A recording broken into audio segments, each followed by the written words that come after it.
Where's Rob? How can he be? Okay. Good evening. Welcome to the Wednesday, June 10th, 2020 meeting of the Moscow Planning and Zoning Commission. This is a hybrid meeting because we have some people joining us, some commission members joining us by Zoom, and others here in the flesh, sitting 6 feet apart or more. And it's our first shot at face masked meetings. So if you can't hear us, we apologize, but we will try. At any rate, starting with item 1 on the agenda, approval of minutes from May 13th, 2020. Are there any additions, corrections, deletions to those minutes? Is there anybody else want to say anything? Motion to approve? Okay. And Mike seconds, thank you. All in favor? Aye. Aye. Opposed? Abstentions? Okay, minutes approved. Item 2 on the agenda is a public hearing. It's a proposal for a rezone of a 30-acre parcel of land located approximately 2800 South Highway 95 within the area's impact. So we are making a recommendation to the Latah County Board of Commissioners, and so Mike will present first. Thank you, Madam Chair, Commissioners. So before you tonight, we have a rezone request in the area city impact, and it's approximately 2800 South Highway 95 would be the address of this property.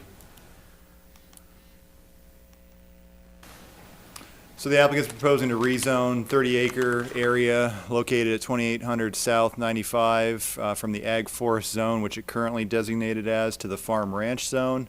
Per the Area City Impact Agreement, Planning and Zoning Commission conducts one public hearing and forwards the recommendation on to Latah County.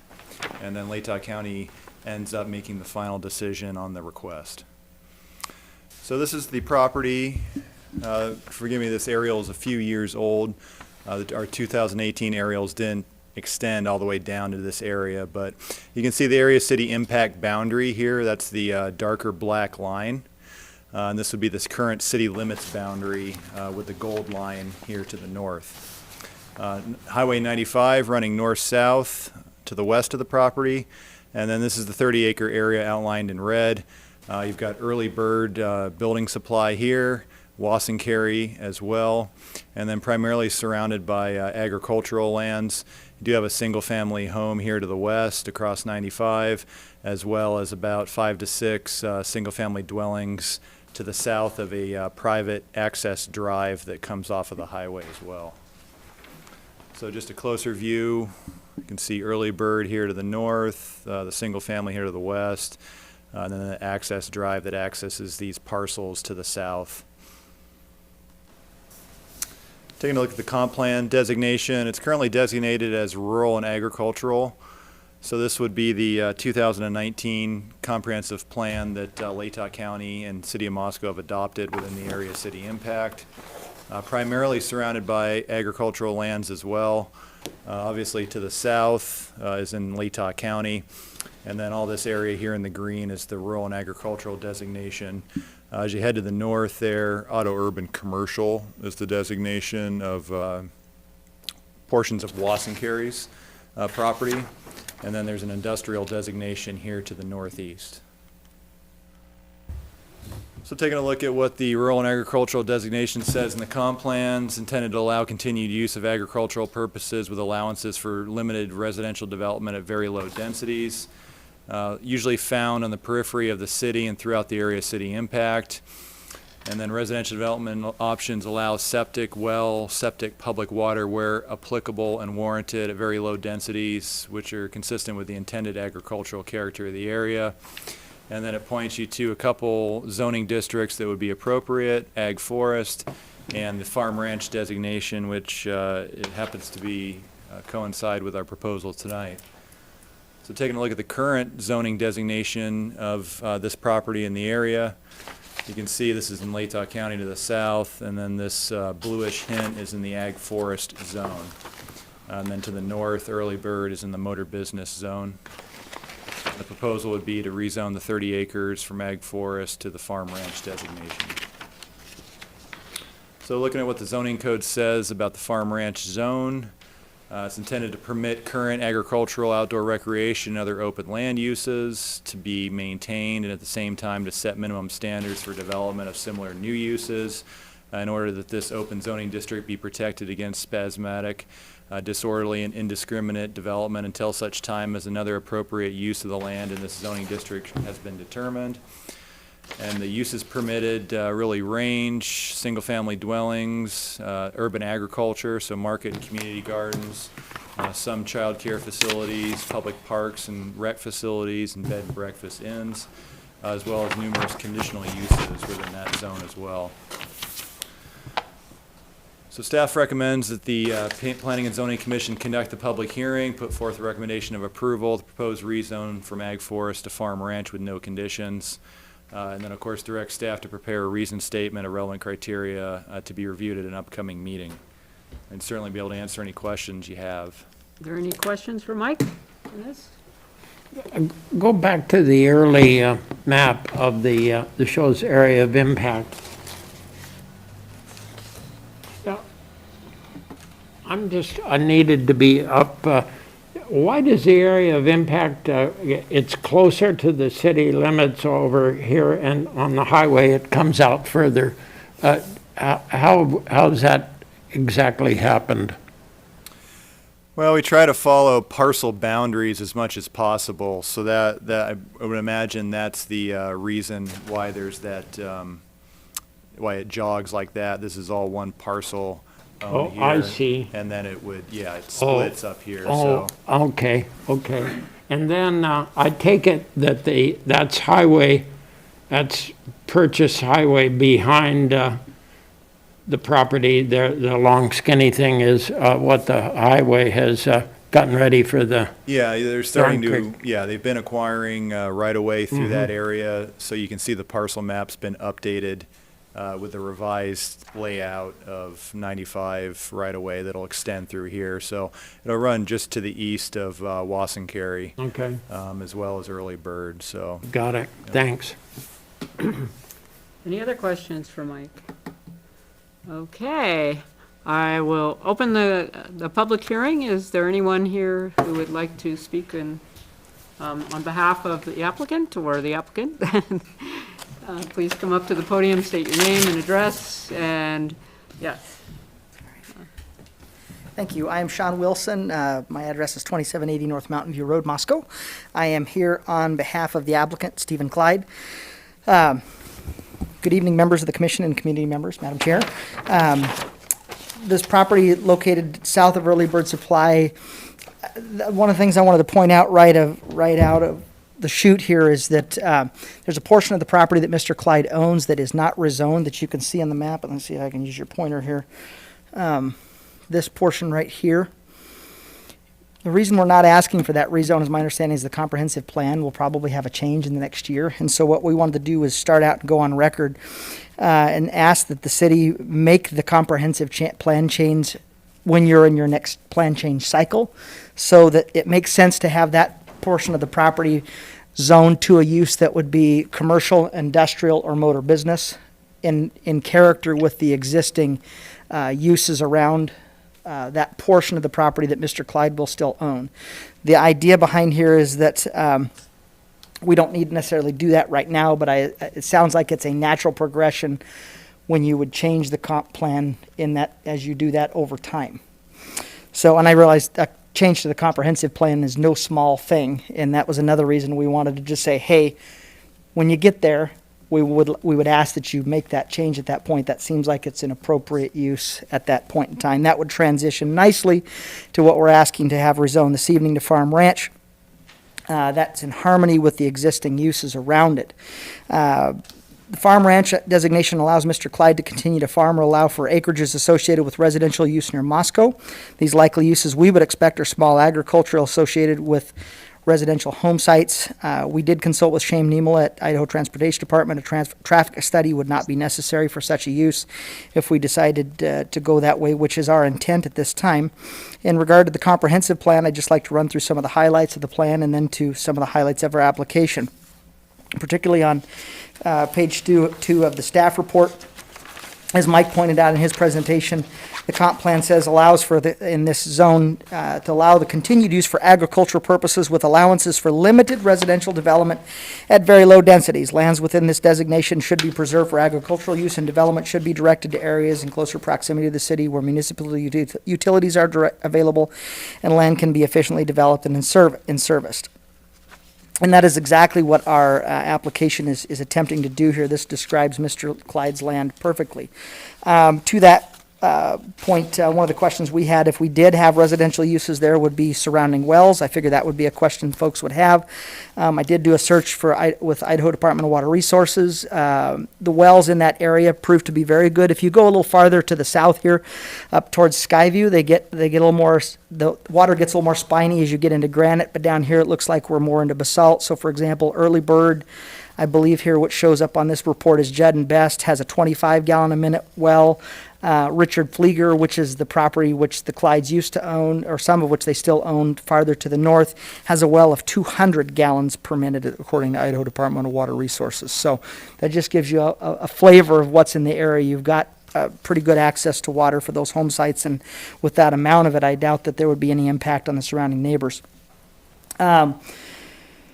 Lastly, and perhaps more importantly, in the comprehensive plan, in its preface, it states this comprehensive plan is a statement of the community's values and policies to guide the long-range physical development of the city in its area of impact through the vision, goals, and objectives, policies, and implementation strategies. It goes on.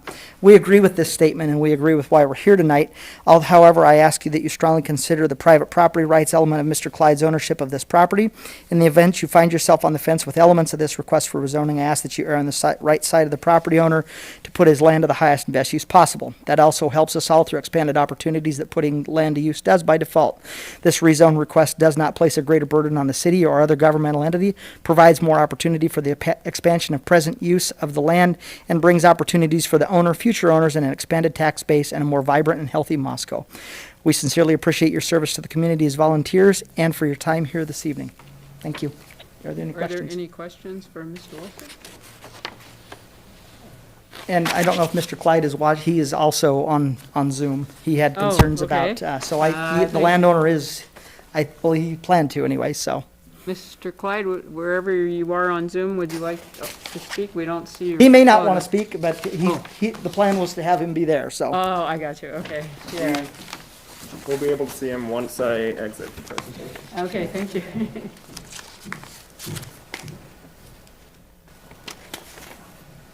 Oh, Joel. Hey, there's I didn't see you Joel. Hey, before. Joel.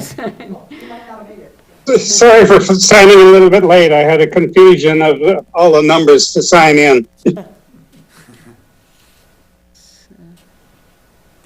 So, is Mr. Clyde wishing to speak, or? It's on there. He's not on. Okay, yeah, I can't see him anywhere, so. Okay, is there anyone else who would like to speak on, about this rezone? Okay, I will close the public hearing and, open it up to questions or deliberation by the commission.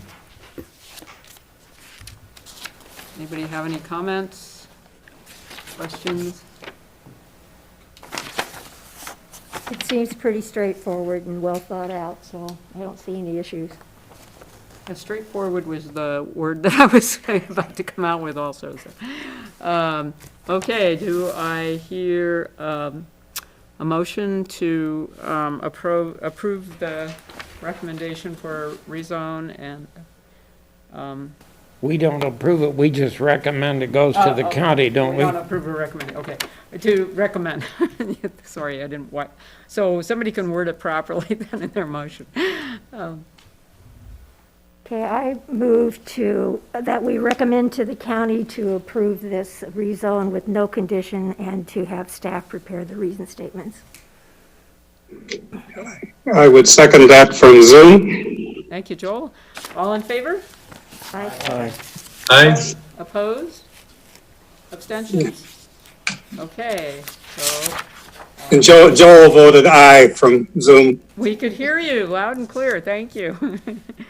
Okay. So I guess we'll move on to, because we had woven in that the statement of relevant criteria, so we'll go on to item 3, which is a report on the subdivision code ordinance, and Mike will give us a presentation on that. Well, the you. report's going to be fairly short. I just wanted to report that subdivision code ordinance has been noticed for our second meeting this month, so I believe it's June 24th. And if anybody, I think we reviewed it at the last meeting, and if anybody wants to discuss anything, any further aspects of it, we can certainly bring up the presentation and do that. But if not, we'll go to public hearing at the next meeting. I remember there was some discussion about block length, and then you provided us with average block lengths that defeated Nels and my belief that blocks aren't quite as long as they apparently are in Moscow, so, anyway. So I guess, Nels, did you have any comments on that? Okay. I'm speechless tonight. Well, I think about all the blocks I have measured in towns all over the Northwest, and they average about 360 in the historic areas, between, as little as like 280 or something, then up to, but anyway, apparently Moscow wasn't in that area. Okay, so any other comments on the subdivision code or concerns, or do you feel like we're ready to move on to public hearing at the end of this month or early July? Anybody? Everybody okay with it? We've been looking at it for about a year, right? Maybe a little longer? Yep. Okay. Okay, so we move on to item 4, which is a report on the 5G small cell ordinance, and Mike Ray will also present that. Well, if you recall, and I think it was in February meeting, we were discussing the ordinance, and then we had reviewed a couple other jurisdictions. Pullman and Lewiston were being the two.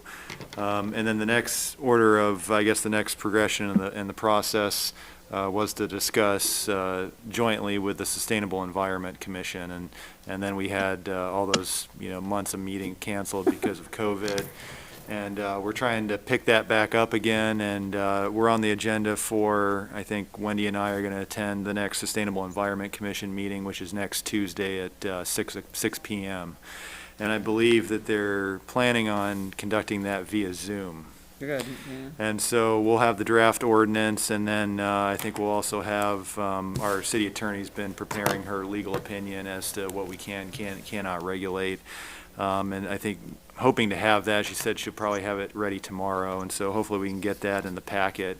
And just plan on going through our presentation that I had given planning and zoning before, and then just going through, the draft ordinance, and then I think trying to arrive in kind of a joint recommendation with Sustainable Environment and Planning and Zoning Commission, so we don't have two separate recommendations advancing on to council. So, just planning on having that discussion next Tuesday, and I'm sure that if anybody is interested, we can get you the Zoom contact and everything. So.